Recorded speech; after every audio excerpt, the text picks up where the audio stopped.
one of the criticisms I received was like, "Oh, don't make glitchy art," and I knew like deep down, like, you know what, this is something I believe in, so I'm going to trust this instinct that I have and go through with it.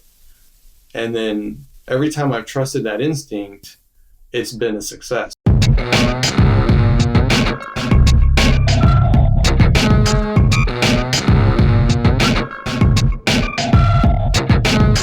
Hey everyone, Kevin Rose here. Welcome to Proof. Today, I am thrilled to have Alpha Centauri Kid on the show. ACK is probably well known to you. He is an OG in the space, a fantastic glitch artist, and just so much more. And today, we are talking about the fact that he is doing his very first Christie's auction. It's very exciting. We get into his background, his history, and then also at the very end, talk a little bit about his Grails drop as well. It was an honor to have him on as a Grails artist. So let's chat with him. This is ACK.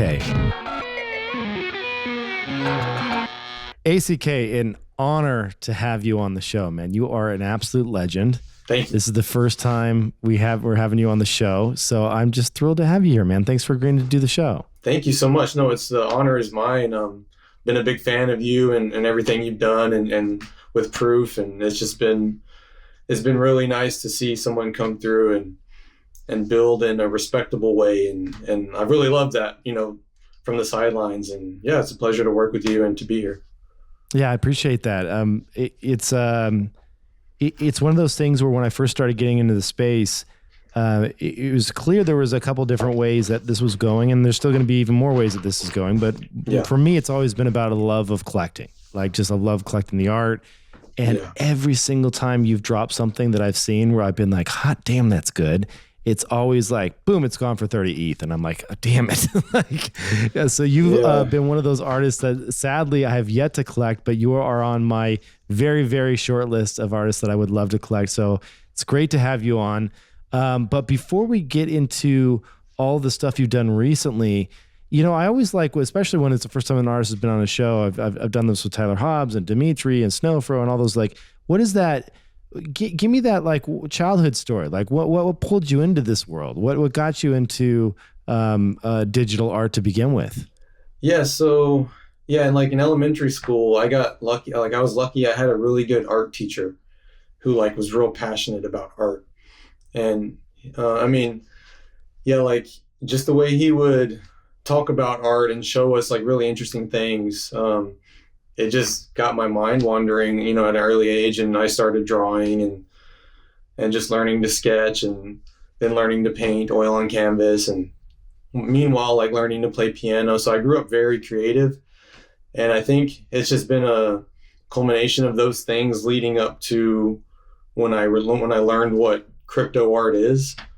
And so once I saw Beeple's big sell in March of 2021, I already had work that I had made, so I'm like, you know what? Let me mint a few pieces on OpenSea, and I did. And sure enough, one of my first piece sold for like $30, and I couldn't believe it. And my wife was like, oh, "This is stupid. This is just another thing." But So then a few weeks later, another piece sold for like 100, and then like a slow escalation. But like, it was a whole lot of factors that took into play. It's funny how it gets less stupid as like the more success comes. It's like, oh, $15. Yeah, great. Cool. Nice job. Yeah. And then it's like, wait, what? Yeah. 200 ETH. Like, what? Yeah. That was crazy. That was one of the oh shit moments for her.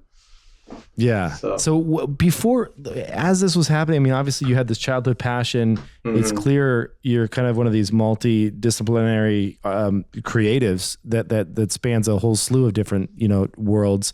I'm curious though, what were you doing? Were you a graphic designer? Like what gave you the skill set that you have today to be able to even pull this stuff off?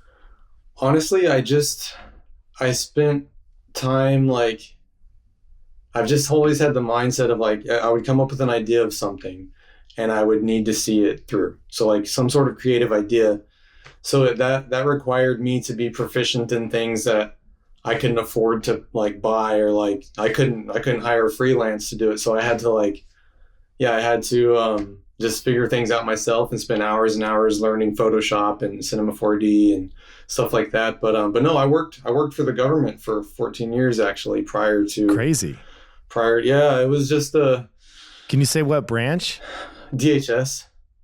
Oh, interesting. I would work for DOE for quite a time really? too as well. That's cool. Yeah. So yeah, and I was there for about 14 and a half years, and it was just a job for me, to be honest. Like, I grew up like lower middle class, both parents had to work and never really had much. And so getting a job early was like, well, you got to get a job. You can't pursue the arts. You have to work. So yeah, so eventually that led to me getting in with DHS, but every day I was still creating. Like, up until I quit in December of 21, I was working on art for like 6 hours at work. And then my last few hours I would rush to do my job. I would eventually gotten fired if I wouldn't have become successful with this. So, given when I look at your kind of portfolio of things that you've created here since you started minting things, and I haven't seen any of your previous work prior to you actually becoming an NFT artist, but I'm curious, like, where did I know you attribute ACKPFP in some ways as being an inspiration, or someone that you were very early on were like stoked that X like kind of propped you up in a way. I remember seeing that tweet, which was huge. What kind of how would you classify yourself as an artist? Like, what certain genres do you consider yourself to be? Some of your stuff is glitch and some is not so much. Like, do you just bounce around depending on where inspiration strikes? Yeah, I think that's exactly it. Because I remember, the ACKPFP collab was a huge success for me, but I had done glitch art before that, and I've also like painting oil on canvas was what I used to do. It's like all I used to do. So, so I knew early on that I wanted to be the guy or one of the guys who could like bounce around in different mediums and styles to tell a story. Like, if it's necessary for the story, I'll pursue whatever medium I have to. So yeah, I mean, ACKPFP is definitely a big inspiration, but I was scared to do a glitchy piece because back then, if you made a glitchy piece of art, it was like more like, oh, they're copying ACKPFP. But now it's more celebrated, which is great. I love to see that now. Like, glitchy art is its own thing, and everyone has their own styles. But I remember it was like taboo back then. But I took a risk anyway because I just trusted that, you know what, this feels right to me. Like, this is what I should do, and fortunately, it paid off. Yeah, that's a great point. You're absolutely right, because I remember the early days.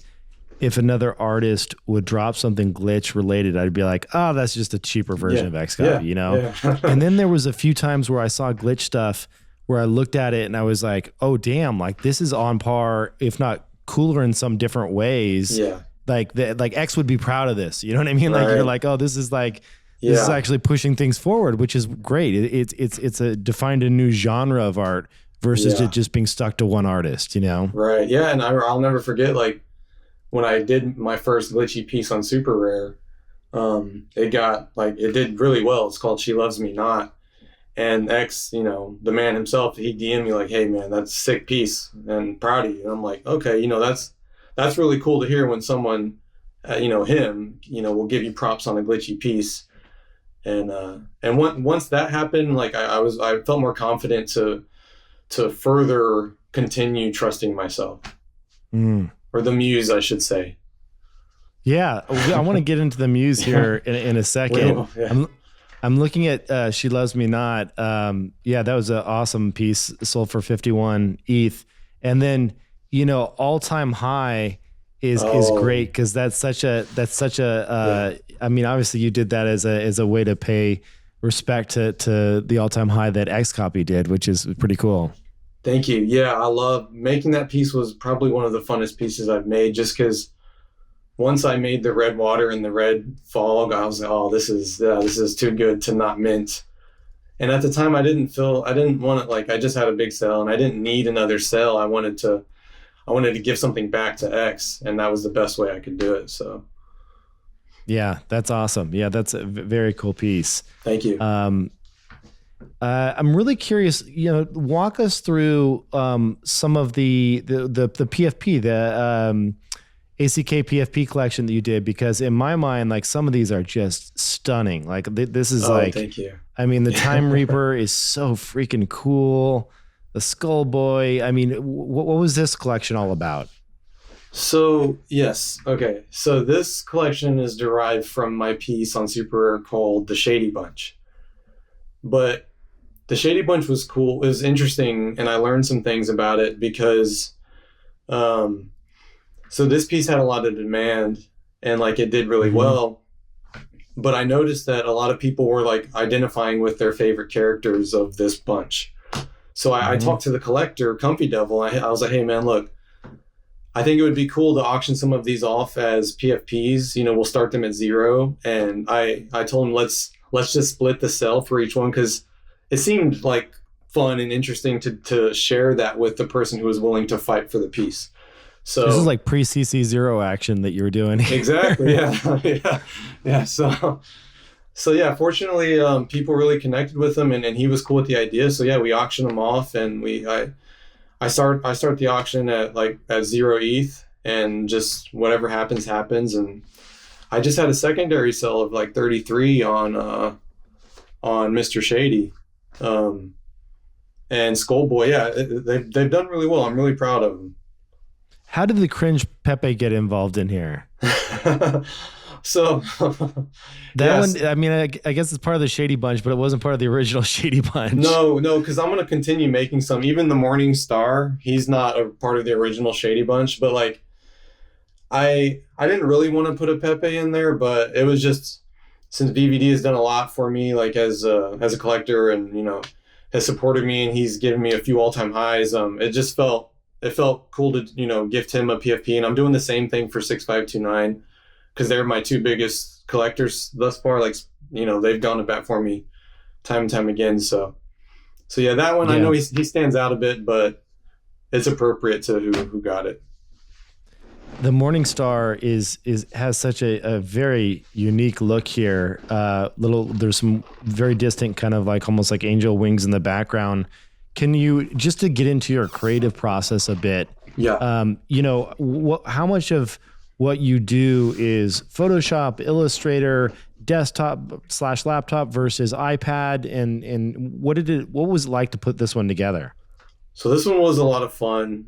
This is such a great piece to pull up because this one has every element of my work. So I modeled the model in 3D in Cinema 4D, and I the skull you see is even a 3D model. It doesn't look like it, but yeah, everything there is a 3D model, but then I'll export it into Photoshop, and then I'll start adjusting with layers, and I'll even print I'll render the same piece in 3D in several different colors to help with layering, and so this one I added some minimalistic glitch is what I like to call it, and over the skull, and something about the depth of it just really was aesthetically pleasing to me. So yeah, I wanted to mint it, and I've had the idea of doing a Morning Star, a Fallen One character for quite some time.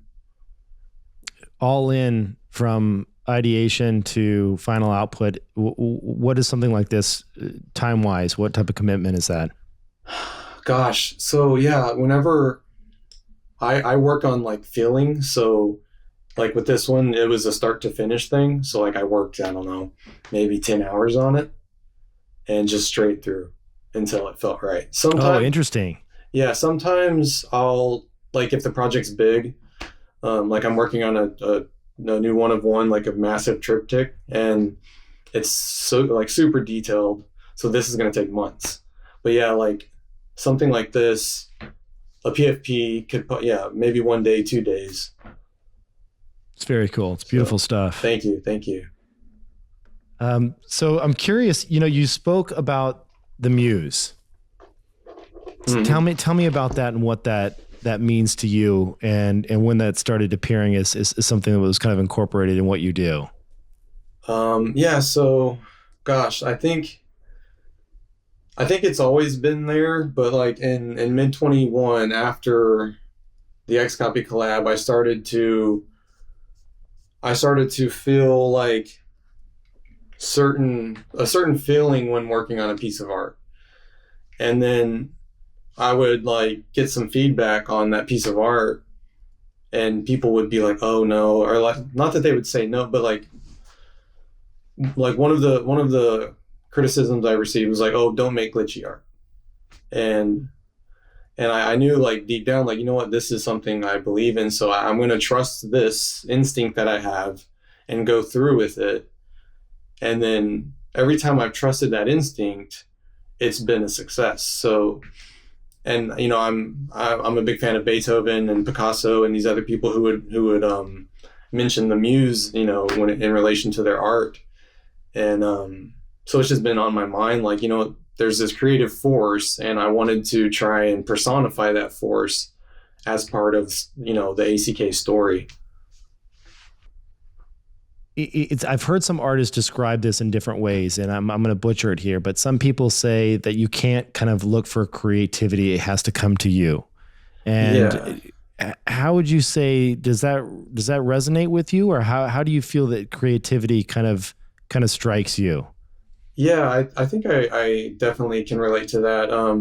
For me, especially lately, like the last 6 months to a year, like I'll start working a scene, and I have so many just unfinished scenes because like halfway through, I lose love of it. But then there are ones that I feel like the strong urge to finish all the way through. Those are the ones that I know, like, okay, I need to see this through. And that's what I feel like is that intuition, that muse, like the whisper of the muse is when I feel that strong inclining to finish that piece. I'm curious, when you think of this, is it something that you believe is just kind of built into you, or is it something external? Because people have, like, I did some reading because I saw that, you know, that you've done a lot of work on this, and I started looking into Greek mythology and what the muse is traditionally represented, and you know, I was, and how creatives have spoken about this in the past, and I'm curious, is it like, not to get too spiritual, Sure, but do you like feel it as like something that like is external from you, or is it more of an internal, just kind of like drive that shows itself from time to time? man, that's such a good question. I don't know if I have a particular, like, a solid answer, but to me it's like maybe it's both. Like maybe there's this creative energy in the universe that channels people differently. And I mean, it may, perhaps, but I also think it's partly myself, because I'm trusting myself to, you know, see these things through, and no one's going to do it except for me. So yeah, I think it's a bit of both, and yeah, I guess I'm living trial by error to see if it's true or not. I love that. Thank you. Let's talk about this piece here. This is coming up at auction here shortly, right? This is entitled. It is titled "The Muse," correct? Yes. Yeah. So this piece is quite special because it's just so much work went into getting it into Christie's. But yeah, so like, and like towards the end of 21, I realized, like, you know what, it would be, because I started to become known for like referencing the Muse. And I'm like, you know what, it would be cool and interesting to put a face to the Muse once and for all. And I came across a photo of Emma from like a red carpet shoot from 2016, I believe. And it just struck me as the Muse. I was like, this is what the Muse looks like. So I right-click, saved the photo, and put it in Photoshop and started working on it. And then, yeah, the finished product is what you see here. And I just knew right away, like, okay, I have to silkscreen print these, and I have to do a quadrant. So yeah, I just went on a search, and I went on a mission to bring it to life. And yeah, it's just interesting because, yeah, I ended up getting commercial license to use the photo, and I ended up getting the written consent from the original photographer, which all seemed impossible, you know, at inception, but somehow doors kept opening and I just kept going, and yeah, it all happened. I'm really curious what that process is like, because, you know, we've seen this backfire on some folks where I guess the best example of this would be, at least in my mind, you probably have a better one, but when Shepard Fairey took that Barack Obama photo for the campaign. Do you remember that? Yeah. And he turned it into a kind of like his own vector version. Right. And it became a lot more famous than it would have been on its own. True. And it stood for a movement. But there was a lot of criticism around that, because I don't think at that time he had gone out and got any rights for that particular photo. So there's like this idea that if you take something and modify it enough, it's new and unique art. But in this case, you wanted to go down through the proper channels and make sure that you got the licensing. Right. Yeah. So like, had I released this as also I'm using someone's face who's alive. So it was my goal to do it in the most thoughtful, respectful way. So like, I could have done it and minted it as an NFT, but it didn't feel right. Like, you know, she deserves some respect in that regard. So I wanted to, it seemed impossible, but fortunately a collector of mine happened to know some photographers in England who did freelance for Reuters. And she was able to get me in contact with the actual photographer, Paul Hackett, and he gave me his written consent, but he didn't have the global copyright. It belonged with Reuters. So then we're like, oh shit, like how am I going to get in contact with Reuters? They're not going to want to give me anything. But fortunately, we were able to get a contact with them. And at the time I didn't have a yes from Christie's yet. It was like a maybe. And, I spent $8,100 buying the commercial license from Reuters, just taking the risk because I felt like, okay, here's this, we opened a window for you. Are you willing to do this or not? And so I had to say yes and pay for the copyright, even though I didn't have a yes from Christie's. And fortunately, they greenlit it and we're good to go. Do you think she knows that this piece exists? I mean, it's coming up at Christie's. It's kind of a big deal. The odds of her not having seen it yet are quite low, I think. But because I have a mutual friend, like collectors who know, I think, her boyfriend. So, I'm just like, you know what? If she does find out, I want it to be organic. I don't want anyone like, hey, did you see? You know what I mean? Like, let her find out on her own. I try to keep it tasteful, and the art is beautiful. Like, it's just beautiful art, and it's not a representation of Emma. It's just about the Muse, this fictional character that I created. So, it is absolutely stunning. It's fantastic. Thank you. How, as an artist, there's only a couple big auction houses that, and some galleries I would put in that basket as well, where when they come calling and they say, hey, we want to do something with you like this is like a pretty big career defining moment. I mean, to some people don't care, but I would say, a lot of people do. Where do you fall on that spectrum, and how did it feel for you to have something like this come up at Christie's? Oh man. Yeah. It's completely insane and surreal. We leave for New York in 2 days, and, if you scroll down, like on my Twitter, you can see the images that people have shared of it in the hallway, like where it is. And it looks so amazing. And, I'm one of the first digital crypto native artists to do a contemporary fine art auction with no NFT attached. So that alone is, the pressure is quite heavy, but I love it and I'm excited and I'm happy to be a champion for crypto artists and to help show the world that I'm not an NFT artist. I'm not a crypto art. Like, I'm an artist, and I'm gonna try to be on as many mediums as I can, as long as it's necessary for the story. Given everything that's been going on the last couple of weeks with artist royalties disappearing, and now even today kind of coming back a bit, and that some of the platforms are now saying they are going to support royalties.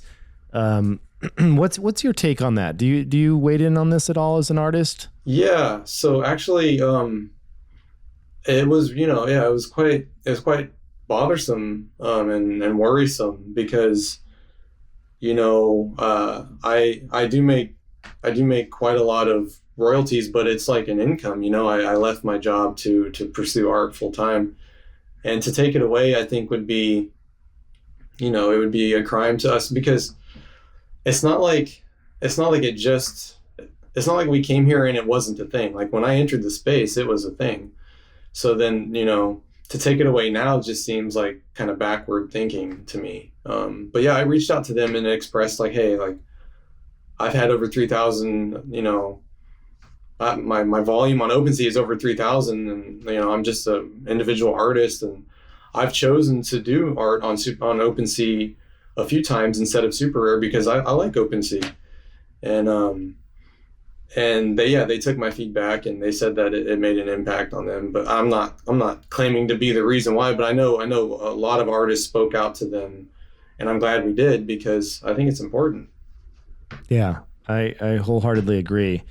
It's especially because I've seen the positive impacts of it in so many different ways, in terms of artists, like you said, first and foremost, just being able to provide an actual income from them to focus on this full time. But also, you have someone like a Tyler Hobbs, they have a successful drop, and the first thing he does is go out and buy other artwork from other artists out there. Yes. And it's like this, cyclical thing of artists supporting artists that is just a beautiful thing to watch unfold, which could create a new kind of renaissance in a way of digital art, which I'm super excited for. Yes, that was going to be the next thing I was going to say was I use royalties to buy art, period. Like I've spent 10 ETH on a piece. I spent 6 ETH. Like I buy whenever I feel it. It has to be one of those things, which I'm sure, of course, is most collectors.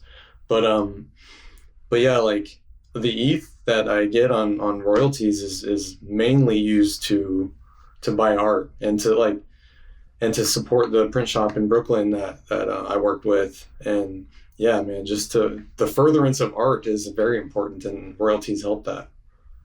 Yeah, absolutely. So this is very exciting. Can you give us details for those that would, because we're going to try and flip this podcast around pretty quick because this auction's right around the corner, right? Absolutely. Yeah. So it's on Friday, the 18th in the afternoon lot, and they're accepting crypto and USD. So yeah, Bitcoin, Ethereum, and USDC, and just traditional USD. And my lot it's lot 505, and it should be going live like around 3:30 p.m. on Friday. So, fantastic. And yeah. People can bid directly. They don't have to be there in person. They can go into Christie's online and watch this. Actually, if you're just someone that's just curious, you can actually just tune in and watch it live, right? And then also place a bid if you like. Yes, yeah. There'll be live bidding online or by phone or in person, and or even an absentee bid. So yeah, plenty of options, and everything's there on my on my Twitter if anybody needs to find it. Very cool. I want to always look towards the future as well in terms of where you see yourself as an artist in your career now. Obviously, this is a huge defining moment for you, but going forward, and maybe this is an impossible question to answer because I don't even know what the heck's going to happen in the next 30 days in crypto when you're playing in this world. But, what are there areas that you have yet to explore that you want to explore? Are there areas that you're going to double down on as an artist? And are there platforms that you're starting to lean more towards? Like how do you see yourself as an artist? Like what cadence do you plan on putting out new stuff? Where does your career go from here? Such good questions. Thank you. I think my next immediate goal is to get into the evening sale next year with Christie's, because the day sale is it's like the second biggest sale of the year, but the evening sale is like there's only 30 lots. It's like super exclusive. That's what people's first 5,000 sold at in 21. It was the evening sale. So my goal is to get something in the evening sale for next year. And other than that, really, really step back on minting and, keeping everything very exclusive and not to a degree to like kill off my support, but just just to like I'm in a fortunate position to be able to be thoughtful about that and not have to feel like I need to mint another thing. And I want the longevity, of the career to be there. So yeah, just exploring new ideas and doing, sculpting. I have a piano I'm sculpting into something right now, and just trying to be as creative as I can. Is there a world where we see physicals from you in the future? Like you said, you do sculpting. Was it something where you could see actually stepping back from NFTs for a minute and maybe doing something with Christie's where it's actually a physical from you? Well, yeah. So this piece is strictly physical. Oh, so that's not coming as an NFT? No. This is a contemporary. These are silkscreen prints. I knew you were doing them as silkscreen, but I thought it was in companion with the actual NFT. No. Oh, yeah, fascinating. Yeah, this is completely contemporary. No digital aspect.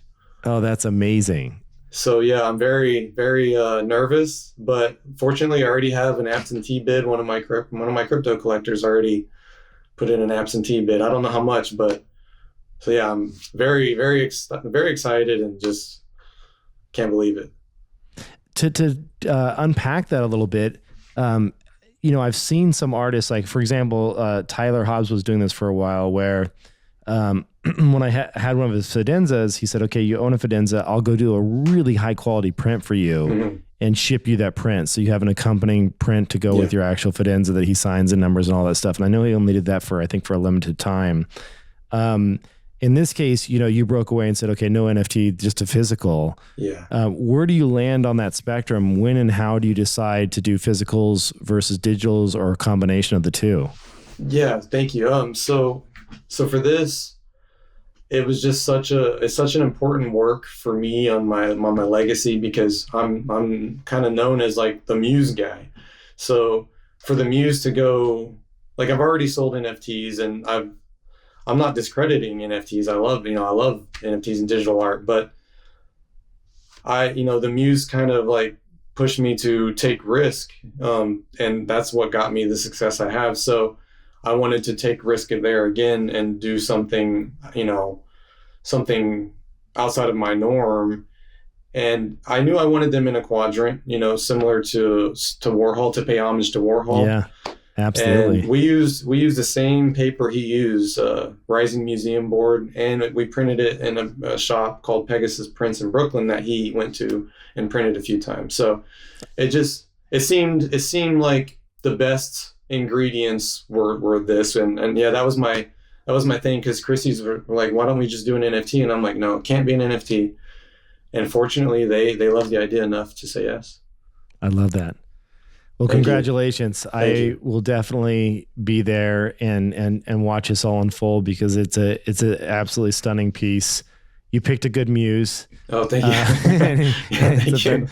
It's a fantastic interpretation of that photo, and it's just really, really quite striking, even just on a digital display. I can only imagine what it looks like in real life. So, thank you. Yeah, no, they're massive too. They're 30 by 40. So yeah, on my Twitter, on my profile, I've shared pictures of people standing next to them, and yeah, like they're so big, all four of them together, but they give off this energy, and you can see the pixelation and the texture, and I'm very, very proud of it, and yeah, I really appreciate you having me on here last minute to talk about this. Last question for you. So, just curious, out of inspiration, I mean, we mentioned XCOPY. I always like to, as you mentioned earlier, you said you collect other artists. And this is always the hardest question that I ask of artists, because they're like, you're asking me to pick a favorite? But what other artists out there are you either inspired by or just drawn to or personally collect? And I know it's impossible, because there's always going to be someone you leave out, and then 30 minutes later you're like, why didn't I mention that person? But are there two or three that you can point to that you're fans of, or like some up and comers you may want to highlight? Yeah, definitely. So MP Cause, are you familiar with him? No. He's a generative artist. He did art blocks. He is one of my favorite artists. His generative art is just something else. He did a drop recently called Tectonics, and it was 90 something different pieces. Beautiful, beautiful work. TECTONICS. So yeah, his work is all generative and just very beautiful work. He's probably one of my favorite artists right now. And yeah, this is intense. This was amazing. He auctioned them all at the same time. There's like 90 something, and they were all auctioned on the same page. Manifold helped him build that site, and I really love his work. And geez, yeah, there's so many others. Like Young Weekend is the guy who helps me code when I do like interesting smart contract stuff. He's also a generative artist. So yeah, I'll definitely have to share those. But yeah, I love collecting, and I love when I see a piece and I feel something that I feel like I need this piece, and then I'll try and fight for it. And I'm sure you have this pain too. When someone sees me bidding, they immediately go outbid me, and I'm just like, like, man, dude, I can't imagine at your level. I tried to bid on All Time High in the City, and they denied it, and then they accepted a bid a month later for lower than what I had bid for it. That's the worst. So that was one of my Grail. Yeah, I remember. But now they want like $8 million or something for it, where I'm just like, I remember you being in his Discord when you were bidding on one of the pieces, and I was just like, wow, this is crazy. It was amazing to see. I still think we're early. I think so yeah, I agree. I think I'm very fortunate to be among whatever percentage of artists, at this level. It's extraordinary. Yeah, I'm super thankful.